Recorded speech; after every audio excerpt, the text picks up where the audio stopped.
자, 20강입니다. 이번 시간에는 그 저당권, 근저당권에 대해서 좀 살펴보도록 하겠습니다. 질문부터 볼게요. 근저당권으로 경매를 신청하면 근저당권의 채권액이 확정되는지, 이런 얘기는 여러분들이 아마 지나면서라도 한 번씩은 좀 들어보셨을 겁니다. 질문 볼게요. 근저당권으로 경매를 신청한 채권자입니다. 되어 있습니다. 자기가 지금 남한테 돈을 빌려주고 그 사람 소유의 부동산에 그 저당권을 설정을 했는데 원리금을 상환하지 않으니까 경매를 신청한 상태랍니다. 근저당권으로 경매를 신청하면 신청 시점에 피담보 채권이 확정된다, 이렇게 되어 있습니다. 확정된다라는 얘기는 뭐예요? 딱 정해진다는 얘기죠. 더 이상 변동이 발생하지 않는다, 이런 얘기입니다. 피담보 채권은 뭐예요? 근저당권으로 담보되는 채권, 그죠? 예를 들어서 1억을 빌려줬다. 그러면 나는 채무자한테 1억 원에 대한 1억 원이라는 금전에 대한 대여금 반환 청구 채권을 가지게 되죠. 이 채권을 담보하는 게 저당권이잖아요. 그거를 피담보 채권, 이렇게 얘기를 합니다. 피담보 채권이 확정되고 이후 그 경매 사건을 취하하더라도 채권이 확정됐기 때문에, 취하하더라도 확정된 채권이 그냥 무효가 되는 게 아니라 여전히 확정된 상태로 남아 있어서 영향을 미치지 않는다고 들었습니다. 정확히 들으신 겁니다. 제대로 들으신 거예요. 자, 채무자의 간곡한 부탁으로 지금 경매 진행하고 있는데 채무자가 좀 지인이었나 봐요. 단순히 금전 그 대여대차 거래 관계에서 알게 된 사람이 아니라 채무자의 간곡한 부탁으로 일단 경매를 취하해주고 어떤 말미를 주려고 하는데, 취하 후에 채무자가 다시 채무를 변제하지 않을 경우에는 채권이 확정됐기 때문에 경매를 취하한 이후부터 다시 경매를 집어넣을 때까지 발생할 수 있는 이자 채권, 또 손해배상 채권은 청구할 수가 없는 것이냐, 이 질문입니다. 요거 실제로 있었던 분이 질문을 주셨는데요. 고민을 하시고. 근데 이분이 하도 안 갚아서 경매까지 집어넣었는데 요 채권자가 좀 아는 분이었고요. 이분이 1년만 시간을 달라. 그러면 그 1년 후에는 내가 꼭 갚겠다. 이러다 보니까 관계도 있다 보니까 요 취하를 해주는 거를 심각하게 조금 고민을 했던 그런 사건으로 제가 기억을 하고 있습니다. 자, 근저당권자가 그 피담보 채무의 불이행을 이유로, 그러니까 저당권자가 채무자가 원리금을 상환하지 않으니까 경매를 신청한 때에는 그 경매 신청 시에 근저당권은 확정된다. 판례에서도 분명히 이렇게 확정된다고 표시를 하고 있고요. 그 이후에 발생하는 원금 채권은 그 근저당권에 의해서 담보되지 않는다라고 되어 있고요. 좀 더 구체적인 거는요. 확정 이후에 새로운 거래관계에서 발생한 원본 채권은 그 근저당권에 의해서 담보되지 않는다라고 되어 있습니다. 그러니까 우려하고 있는 바가 어느 정도는 맞는 거예요. 이 사람이 돈을 갚는다고 하니까 야박하게 끝까지 밀어붙일 수는 없고 취하를 해주려고 하는데, 취하해줬다가 약속한 1년 후에 또 돈을 안 갚게 되면 그때 경매 다시 신청해야 되고요. 그랬을 때 1년 동안에 이자는 못 받는다라고 오해하기에 충분한 판례이긴 합니다만, 이 판례는요. 확정 후에 발생하는 이자나 지연 손해배상금 채권은 여전히 담보된다라고 했습니다. 여기 앞에 판례로 다시 돌아가면요. 원금 채권이라고 분명히 원금이라고 표현을 하고 있습니다. 이 얘기가 무슨 내용이냐면요. 예를 들어서 근저당권을 처음에 돈을 1억을 빌려주면서 뭐 120%를 잡았다고 볼게요. 1억 2천의 채권 최고액으로 근저당권을 설정을 했습니다. 근데 중간에 이분이 5천만 원을 상환을 했어요. 그래서 실제 채권액이 5천만 원으로 줄어들었습니다. 자, 이 상태에서 경매를 신청하게 되면 청구액이 5천만 원이 되겠죠. 그죠? 경매 신청 청구액이. 그래서 그 5천만 원으로 확정되는 겁니다. 그리고 나서 취하를 했는데 채무자가 내가 5천만 원을 그 1년 안에 갚으려면 조금 어디 투자를 해야 돼. 그러니까 3천만 원만 더 빌려줘. 이렇게 요구를 합니다. 이랬을 때 채권자가 어차피 저당권은 1억 2천까지 설정이 되어 있는 상태 그대로고 지금 채권액은 5천만 원밖에 안 되니까 3천만 원을 더 빌려줘서 채권 총액이 8천만 원이 된다고 하더라도, 그죠? 하더라도 충분히 채권 최고액 범위 안에서 담보는 가능하겠구나라고 해서 3천만 원을 더 줬다고 보자고요.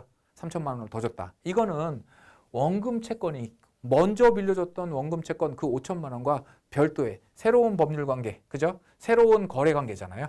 새로운 거래 관계에 의해서 형성된 채권입니다. 이런 거는 비록 근저당권이 1억 2천까지 있어서 여신이 충분히 남아있다고 하더라도 확정된 이 근저당권으로는 담보할 수 없다라는 내용이고요. 이 5천만 원, 원래 있었던 5천만 원은 요 5천만 원 원금 채권이 확정되는 거지, 이 5천만 원에 대한 계속 불어나는 이자, 그 다음에 그 배상 원리금을 상환하지 않음으로 인해서 나한테 발생되는 손해배상 채권은 계속 이 원금 채권에 부수된 채권은 계속해서 담보된다라고 판시하고 있는 겁니다. 결국에는 이 질문의 그 질문자님께서는 이거 취하를 해줘도 금전적으로 손해를 볼까요? 안 볼까요? 손해는 보지 않습니다. 새로운 돈을 또 꺼주지만 않는다고 한다면, 근데 여기서 원금 채권이 아니라 이 원금자에 대해서 큰 의미를 두지 않고요. 채권이 확정된다라고만 생각을 한다 그러면 그러면은 일단 경매를 신청한 다음에는 이자를 받을 수 없겠구나. 그 이후에 불어나는 이자는 받을 수 없겠구나라고 생각하시는 분들이 많이 있습니다. 실무적으로도 보면은요. 처음에 근저당권자가 경매 신청을 할 때는요. 채권 계산서를 제출을 합니다. 채권 계산서. 왜냐하면 등기부 등본상에 설정되어 있는 권리는 채권 최고액이기 때문에 실채권액은 아니거든요. 실채권액은 그거보다 적을 수도 있고 그거를 넘어갈 수도 있습니다. 물론 우선 변제권이 인정되는 채권의 범위는 채권 최고액 범위 한도 내에서만 인정이 되지만 실제 채권액은 더 넘어갈 수도 있어요. 그래서 채권 최고액은 1억 2천만 원으로 근저당권에 설정이 되어 있지만 내가 받을 돈은 8천만 원입니다. 5천만 원입니다. 9천만 원입니다. 이런 식으로 채권 계산서를 제출을 해요. 그리고 나서 경매가 진행이 되고요. 낙찰이 되고 낙찰 대금이 납부가 되면 배당 전에 채권 계산서를 또 내라고 옵니다. 그때는 왜 그러냐면 처음에 경매를 신청할 당시보다 고간의 이자가 또 늘었겠죠. 그죠? 그래서 이거하고는 달라졌을 수 있기 때문에 채권 계산서를 또 내라고 얘기를 합니다. 그래서 요때 요 사이에 발생된 채권 이자 채권까지 플러스해서 처음에 냈던 것보다 높은 금액의 채권 계산서를 제출을 한다고 하더라도 나중에 그 제출한 채권 계산 금액대로 배당을 해줍니다. 이 얘기는 무슨 얘기예요? 경매 신청이 됐다고 하더라도 채권이 확정됐다고 하더라도 이자 채권은 증액된 만큼 받을 수 있다라는 의미인 거잖아요. 그렇죠? 그래서 정리하면은요. 근저당권자가 경매 신청을 하면 그 주택에 있는 모든 저당권이 다 확정되는 건 아닙니다. 예를 들어서 A도 근저당권을 갖고 있고 B도 근저당권을 갖고 있고 C도 근저당권을 갖고 있습니다. 순위대로 1순위, 2순위, 3순위로. 이때 만약에 B가 경매 신청을 했다 그러면 B의 근저당권이 확정이 되는 거고요. A하고 C의 근저당권까지 같이 확정이 되는 건 아닙니다. 그러니까 경매를 신청한 당사자의 근저당권, 그 피담보채권은 확정되는 게 맞고요. 그러나 그 확정된다라는 것은 새로운 거래관계에 의해서 새롭게 발생되는 채권은 더 이상 여기에 담보할 수 없다라는 의미일 뿐이지 원래 가지고 있던 채권에 대한 이자는 불어나는 만큼 계속 담보된다. 이렇게 정리하시면 됩니다. 다음 사건 볼게요.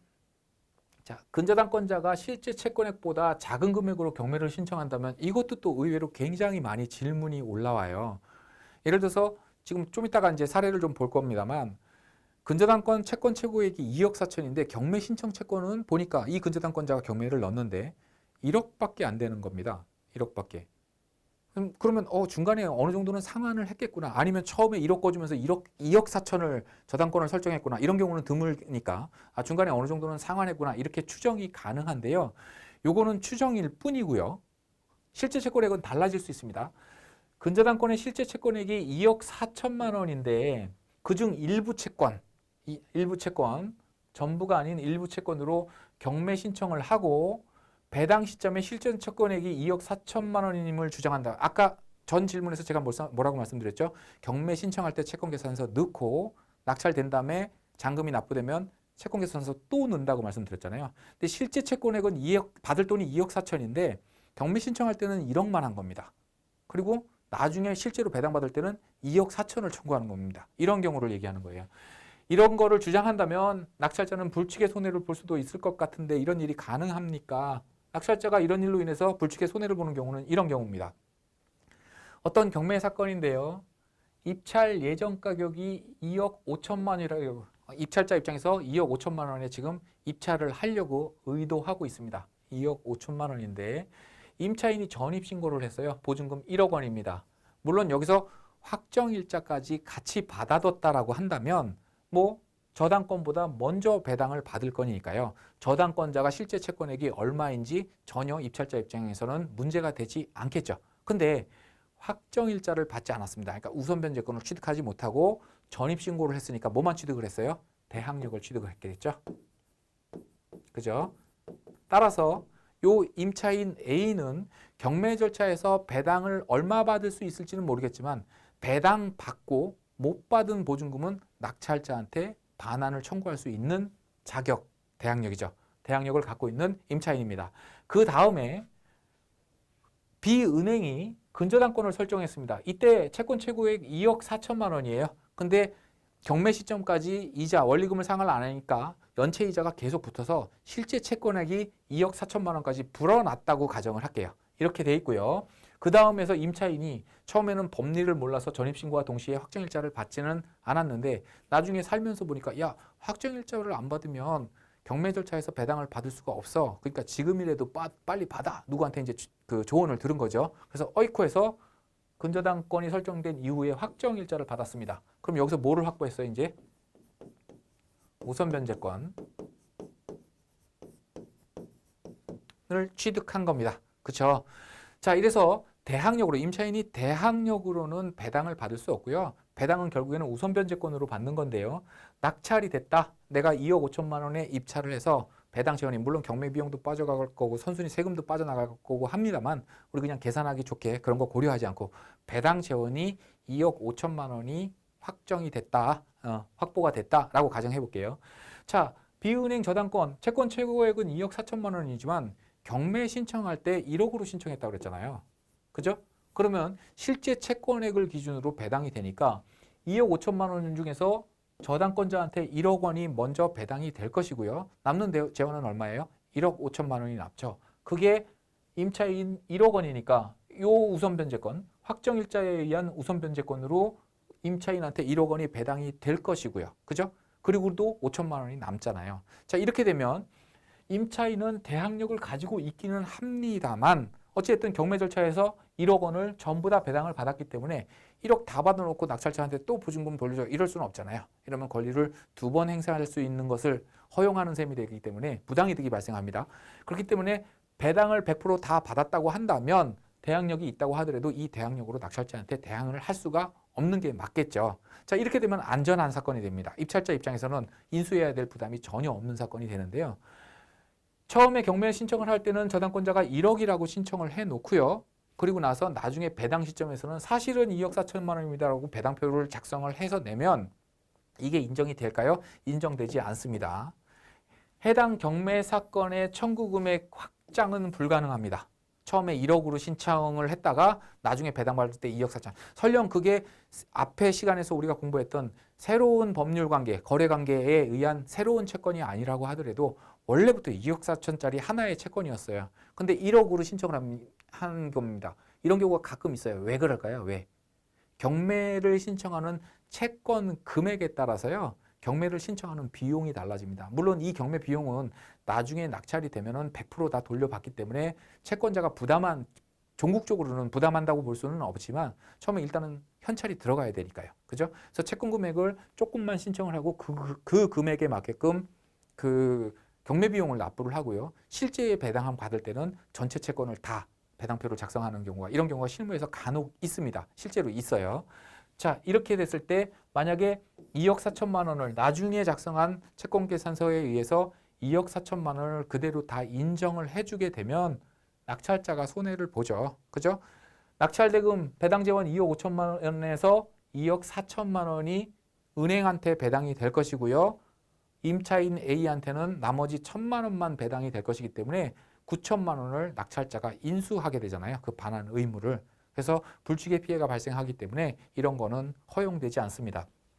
해당 경매 사건의 청구 금액 확장은 불가합니다. 다만 중복 경매 신청을 통한 채권 확장은 가능하다. 이렇게 되어 있습니다. 이 얘기는 뭐냐면 지금 드린 요 법리를 은행이 몰라서 근저당권자는 꼭 은행만 있는 건 아니니까요. 근저당권자가 2억 4천 채권이 있는데 1억에 대해서만 신청을 했습니다. 경매 비용 아끼려고. 그렇게 신청을 했는데 나중에 얘기를 들어보니까 그러면은 처음에 신청한 1억밖에 배당을 못 받아 나중에 확장한 거는 인정 안 해줘 라는 얘기를 들었습니다. 이랬을 때는 나머지 1억 4천에 대해서 또 경매를 신청하는 겁니다. 그럼 채권자가 동일인이긴 하지만 먼저 확정된 1억과 1억 4천 이 채권이 두 가지의 경매 신청이 들어왔기 때문에 그런 방식으로 확장을 하는 것은 가능하다라는 겁니다. 그러니까 실제 등기부등본상의 채권 최고액보다 현저히 낮은 금액이 그 경매 신청 채권으로 접수가 됐을 때는요, 그 신청 채권자가 중복 경매를 신청하지는 않았는지 그거까지 좀 살펴보시고요. 만약에 추가로 중복 경매를 신청하지 않았다라고 한다면 채권 최고액이 많다고 하더라도 처음에 경매를 신청할 당시에 요 1억만 배당이 된다. 물론 신청 시점부터 실제로 배당되는 시점까지 요 1억에 대한 이자는 계속 붙겠죠. 그 이자만큼은 늘어날 겁니다. 분명히. 이자 자체가 스톱되는 건 아니니까요. 이자는 분명히 늘어나겠지만 갑자기 뭐 원래 2억이었습니다. 이렇게 주장하는 거는 허용되지 않는다라는 그런 내용입니다. 자, 근저당권에 대해서 그 두 가지 내용을 좀 봤는데요. 근저당권에 대해서 빈출하는 질문들이 좀 있어요. 간단하게 설명드릴 수 있는 거. 그런 것도 몇 개 같이 짚어 볼게요. 일단 근저당권 중에는요. 포괄근저당이라는 것이 있고요. 그 다음에 한정근저당이라는 것이 있습니다. 이 포괄근저당과 한정근저당의 차이에 대해서 질문이 좀 많이 들어오는데요. 포괄근저당이라는 것은 물론 경매 신청을 하면 확정된다고 그랬으니까 그 경우는 빼고요. 경매 신청을 하지 않는 한 한 번 설정한 저당권으로 원금 채권이 계속 바뀐다고 하더라도 이 채권까지 다 담보할 수 있는 저당권이 포괄근저당권이고요. 딱 근저당권을 설정할 때 설정 계약서상에 명시된 채권만을 담보한다 그러면 한정근저당으로 봅니다. 이 차이가 뭐가 있냐면요. A라는 사람이 주택을 하나 소유하고 있습니다. 시가가 그렇게 많이 고가의 주택은 아니에요. 근데 이 사람이 돈을 빌려고 하는데 은행에 갔더니 은행에서는 다 돈을 안 빌려준다고 해요. 그래서 나는 담보도 있는데 왜 안 빌려줍니까? 근데 은행이 돈을 빌려줄 때는 담보만 보고 돈을 빌려주는 건 아니죠. 이 사람의 신용 등급도 볼 것이고요. 이 사람의 증빙할 수 있는 어떤 연소득도 볼 것이고요. 그죠? 여러 가지를 보기 때문에 담보는 있다고 하더라도 이 사람의 어떤 상태에 따라서 돈을 못 빌려줍니다. 은행이 그럴 수도 있습니다. 그러니까 2금융 알아보고 3금융 알아보고 이렇게 내려가는 거거든요. 그러다 보니까 B라는 카드사가 있습니다. 신용카드 어디라고 특정하진 않을게요. B라는 카드사가 있습니다. 거기다 가서 돈 좀 빌려주세요 라고 했더니 B가 담보 있습니까? 물어보니까 예, 집이 있어요. 네, 알겠습니다. 그러고 돈을 빌려줬어요. 1억을 빌리면서 근저당권은 1억 2천만 원을 설정을 했습니다. 우리 근저당권 채권 최고액은 장래에 증가될 수 있는 이자 채권이나 손해배상 채권까지 같이 담보하기 위해서 보통 은행에서 120%, 요즘은 금리가 좀 저렴하다 보니까 110%도 많이 설정을 하더라고요. 근데 120%, 130%, 이제 3금융 대부업자 같은 경우에는 150%나 200%까지 설정하는 경우도 보기는 봤습니다만 어쨌든 1억을 돈을 빌려주면서 1억 2천만 원의 채권 최고액을 설정을 했습니다. 자, 1억은 났는데요. 요 금전 대여대차 계약 외로 B가 B 카드사의 신용카드를 사용을 하고 있었어요. 그런 상태에서 카드값을 내질 못하니까 카드 연체대금으로 1천만 원이 붙었다고 보자고요. 자, 이렇게 되면 요 근저당권 설정 계약 당시에 있었던 채권은 아니죠. 요거는 새로운 거래 관계에 의해서 발생된 채권이잖아요. 이것까지 여기서 담보할 수 있다. 만약에 경매되고 이자를 안 냈으니까 원금이 이자 채권까지 해서 1억 500이 붙었고 요거까지 같이 하면 1억 1,500이 되겠죠. 그러면 우선 변제를 다 받을 수 있다라고 한다면 그 저당권은 포괄근저당권이 되는 거고요. 아니다. 여기 아직 여신이 남아있다고 하더라도 요거는 근저당권 설정 행위하는 별도의 거래관계에 의해서 발생된 채권이기 때문에 이 근저당권으로는 담보할 수 없다라고 한다면 그 근저당권은 한정근저당권입니다. 우리가 은행에서 돈을 빌릴 때요. 대부분은 다 포괄근저당 이렇게 갑니다. 거의 포괄근저당이라고 보면 되고요. 그 판례에 대해서는 또 이게 포괄근저당이냐 한정근저당이냐에 대한 분쟁이 꽤 있었고요. 이게 대법원까지 간 사례도 많이 있는데 꼭 근저당권 설정 계약서 상에 이 저당권은 포괄저당권이다라고 명시하지 않았다고 하더라도 그 약정의 내용으로 봤을 때 장래에 발생되는 어떤 새로운 거래관계에 의해서 발생되는 채권까지도 같이 담보할 수 있는 취지의 문구가 있다고 한다면 그거는 포괄근저당으로 보는 것이 맞다라고 판시를 하고 있습니다. 그래서 대부분의 우리 은행 가서 돈 빌려보신 분들 많이 계시겠지만 돈 빌리다 보면은 이름 막 수십 개 쓰죠. 도장 수십 군데 쓰죠. 그리고 아주 깨알 같은 글씨들이 엄청나게 많이 기재가 되어 있습니다. 그 내용 중에 한 문구는 이 근저당권은 포괄근저당권이다라는 문구가 발견되는 경우가 거의 대부분이에요. 근데 어쨌든 뭐 그걸로 인해서 손해를 본다고 할 수는 없죠. 왜냐하면 꾼 돈도 갚아야 되는 돈이고요. 카드 쓴 돈도 갚아야 되는 돈이 있고요. 채권자 입장에서 요거까지 담보할 수 있느냐, 요것만 담보할 수 있느냐의 문제일 뿐이고요. 채무자 입장에서는 포괄이든 아니든 크게 어떤 손해나 이익이 발생하지는 않습니다. 자, 그 다음에 NPL 이것도 많이 질문이 들어와요. NPL, Non-Performing Loan, 죄송합니다. 발음이 안 좋아서. 그러니까 부실채권 이렇게 되죠. 근저당권을 사고 파는 거. 우리가 주택을 사고 판다라고 하면 주택의 소유권을 사고 파는 거잖아요. 그런 것처럼 저당권도 양도 양수가 가능하고요. 전세권도 양도 양수가 가능합니다. 우리 물건은 기본적으로 다 채무자의 동의 없이 얼마든지 양도 양수가 가능하다고 보시면 됩니다. 물론 그 양도 양수의 효력이 발생을 하려면 채권 양도의 효력이 발생하려면 채권 양도 통지서가 채무자한테 도달해야 되는 건 있긴 합니다만 그거는 절차상의 문제일 뿐이고요. 얼마든지 양도 양수가 가능합니다. 그러다 보니까 A라는 사람의 주택에 B라는 은행이 저당권을 설정을 했습니다. 근저당권. 그리고 났는데 이 근저당권을 A가 돈을 갚지 않게 되면 저당권자는 경매를 신청하죠. 그래서 그 매각대금에서 저당권의 피담보 채권을 만족시키는데 뭐 경매 신청하고 그때까지 또 기다리고 이거 불편하니까 이 근저당권을 팔겠다 이렇게 내놓는 겁니다. 시장에다. 그래서 C가 이 근저당권을 양수합니다. 사들인 거죠. 이렇게 사들이면 이때부터는 이 B 근저당권은 B의 저당권자가 B가 아니라 C가 저당권자가 됩니다. 이렇게 되면 C는 경매 절차에서 배당을 받을 수도 있지만요. 자기가 저당권자니까 경매를 신청할 수도 있겠죠. 그래서 이렇게 저당권자를 사고 판다고 양도 양수의 목적이 되는 채권을 우리 NPL 채권, 부실 채권 이렇게 얘기를 합니다. 그래서 한때는 이게 시장에서 굉장히 이슈가 됐었어요. 새로운 어떤 투자처다. 왜냐하면 이 C 입장에서는 어떻게 돼요? 근저당권에 기해서 배당을 받는 거는 법률적으로 꿔준 돈을 돌려받는 거잖아요. 그죠? 물론 내가 꿔주진 않았습니다. 근데 꿔준 돈을 돌려받는 B의 권리를 사들인 거잖아요. 그래서 C가 그 권리를 행사해서 돈을 받는다, 배당을 받는다라고 한다면 그거는 꿔준 돈을 돌려받는 겁니다. 근데 실제로 B 근저당이 경매 절차에서 배당받을 수 있는 금액이 5억인데 좀 일찍 사니까 그동안에 이자 뭐 이런 걸 생각을 해서 C가 B로부터 저당권을 사들인 게 4억 7천에 사들였다 하면 배당은 5억을 받았겠죠. 그러면 3천만 원을 돈을 버는데 이 3천만 원에 대해서 전혀 소득세도 발생을 안 하는 겁니다. 양도소득세는 물론이고요.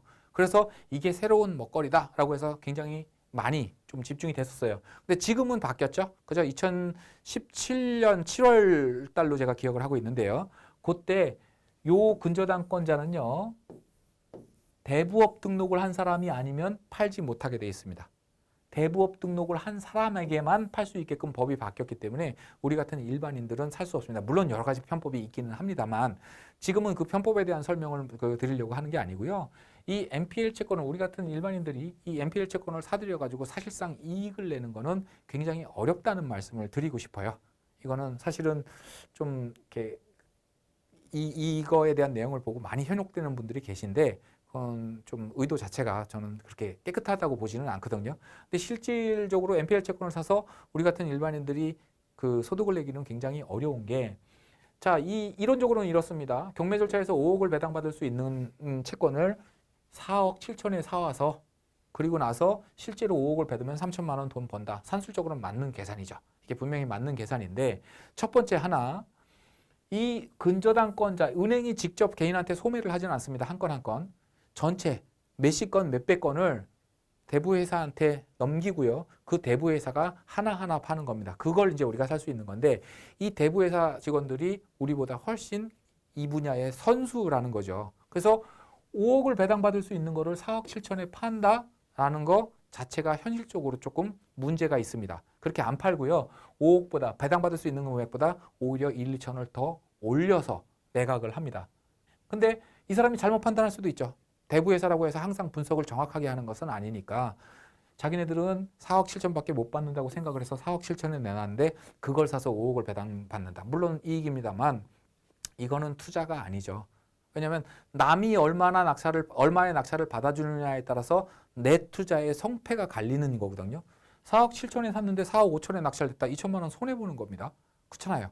그래서 이거는 투자로서 조금 추천드릴 만한 방법은 절대로 아니고요. NPL 채권을 사들이는 경우는 어떤 경우냐면요. 내가 그 부동산을 직접 입찰하는 경우입니다. 입찰하는 경우. 이것도 뭐 그렇게 의도가 순수하지는 않습니다만 지금 현재 채권을 갖고 있는 대부회사가 이거를 경매까지 가져가 봐야 5억 배당을 받을 것 같습니다. 근데 5억 1천만 원에 내놓습니다. 시장에다가 이 채권액을.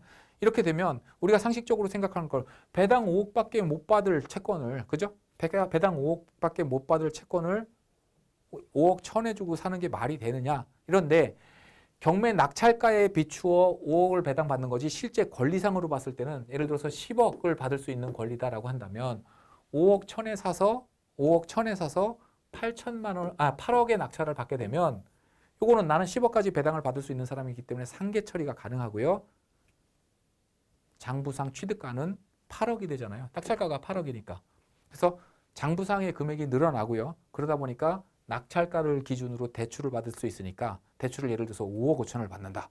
8억에 낙찰 받았으니까 5억 5천에 받는다. 그러면 나는 실제로 5억 1천밖에 안 들어갔지만 오히려 뭐 4천만 원이 남는 이런 결과가 나옵니다. 그러니까 이 실제로 배당받을 수 있는 금액 권리와 실제로 배당받는 금액 요 갭을 활용을 해서 내가 다른 용도로 쓰는 거지 싸게 사서 그거보다 낙찰이 높게 돼서 배당을 더 받는다. 이런 전략으로 접근을 했다가는 거의 10건 중에 9건 어쩌면 10건 전부 손해를 볼 수밖에 없는 구조가 이 NPL 구조입니다. 그러니까 우리 같은 일반인들은 사실은 NPL 넘보지 마세요. 그냥 좋은 물건 사서 정직하게 이익을 남기는 이런 방법으로 투자를 하시기를 권해드립니다.